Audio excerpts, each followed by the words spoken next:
High court নিয়ে বিরূপ মন্তব্য করায় লিখিতভাবে ও সংবাদ সম্মেলন করে প্রকাশ্যে ক্ষমা চাইতে এনসিপি নেতা সার্জিস আলমকে লিগ্যাল নোটিশ পাঠানো হয়েছে। শনিবার সুপ্রিম কোর্টের আইনজীবী মোহাম্মদ জসিমউদ্দিন সার্জিস আলমকে এই লিগ্যাল নোটিশ পাঠিয়েছেন। গত 22 মে হাইকোর্ট ইশরাক হোসেনকে ঢাকার মেয়র হিসেবে শপথ না পড়ানোর নির্দেশনা চেয়ে রিট খারিজ করে আদেশ দেন। এই আদেশের পর ফেসবুকে পোস্ট দিয়ে এনসিপি নেতা সার্জিস আলম লেখেন, মব তৈরি করে যদি হাইকোর্টের রায় নেওয়া যায় তাহলে এই হাইকোর্টের দরকার কি?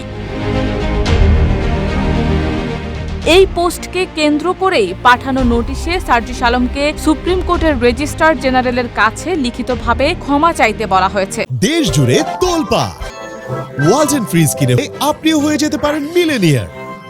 একই সঙ্গে নোটিশ পাওয়ার 2 ঘন্টার মধ্যে সংবাদ সম্মেলন ডেকে তাকে প্রকাশ্যে ক্ষমা চাইতে বলা হয়েছে। অন্যথায় আইনগত ব্যবস্থা গ্রহণ করা হবে বলে জানান আইনজীবী।